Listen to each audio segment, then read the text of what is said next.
ये कोई साधारण युद्ध नहीं था। ये युद्ध था दो महाशक्तियों के बीच, जहां एक ओर थे त्रिकाल भगवान शिव और दूसरी ओर साक्षात विष्णु अवतार श्री कृष्ण। पर यह युद्ध क्यों हुआ? एक प्रेम कहानी की शुरुआत कैसे देवताओं के बीच संघर्ष में बदल गई। प्राचीन असुरों में एक नाम था बानासुर। वो वीर था। उसने हिमालय में वर्षों तक की कठोर तपस्या केवल एक आराध्य के लिए, महादेव शिव। शिव प्रसन्न हुए और बोले, वर मांगो वत्स। बानासुर बोला, मुझे ऐसी शक्ति दो कि मैं अपराजेय हो जाऊं। शिव ने कहा, तुझे 1000 भुजाओं का बल देता हूं। और उसी क्षण बानासुर के शरीर से 1000 भुजाएं प्रकट हुईं, युद्ध के लिए, अभिमान के लिए और भाग्य बदलने के लिए। लेकिन समय बीतता गया और बानासुर को कोई ऐसा शत्रु नहीं मिला जो उसकी शक्ति की बराबरी कर सके। उसका वीर हृदय बेचैन हो उठा और उसने फिर एक बार भगवान शिव की शरण ली। प्रभु, आपने मुझे भुजाएं दी, पर कोई ऐसा शत्रु नहीं मिला जो मेरे इस बल की परीक्षा ले सके। शिव मुस्कुराए और धीरे से बोले, वत्स, समय आने पर तुझे एक योग्य शत्रु अवश्य मिलेगा, और जब तक मैं तेरे साथ हूं, कोई भी तुझे पराजित नहीं कर सकेगा। ये था वो क्षण जहां वरदान के साथ जुड़ा भविष्य का संकेत। और यही वाक्य एक दिन बाणासुर के लिए उसके अहंकार का अंत सिद्ध होने वाला था। वर्षों बीते। अब बाणासुर की पुत्री उषा, सौंदर्य और तेज की प्रतिमूर्ति।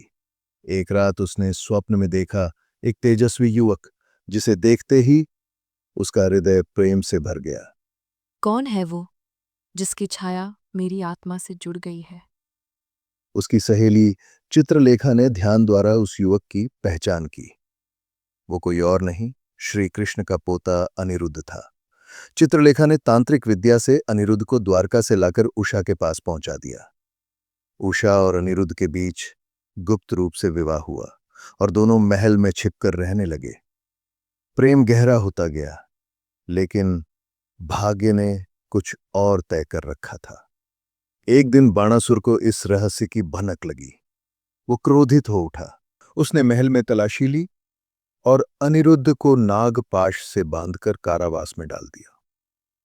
जब ये बात द्वारका पहुंची तो श्री कृष्ण और बलराम ने अपनी सेना संग युद्ध की घोषणा कर दी। अनिरुद्ध को बंदी बनाकर बानासुर ने धन की सीमाएं लांघी हैं। अब अधर्म का विनाश आवश्यक है। बाणासुर डरा नहीं। उसने अपने आराध्य भगवान शिव का स्मरण किया। शिव स्वयं प्रकट हुए। अब ये केवल यदुवंशी युद्ध नहीं था, ये बन गया शिव बनाम विष्णु का दिव्य संग्राम। युद्ध भूमि में बलराम से भिड़े नंदी, सात्यकी से भिड़े कार्तिकेय और अंततः शिव, महादेव और कृष्ण सुदर्शनधारी आमने सामने। कृष्ण, ये मेरा भक्त है, मैं उसे किसी को नहीं सौंपूंगा।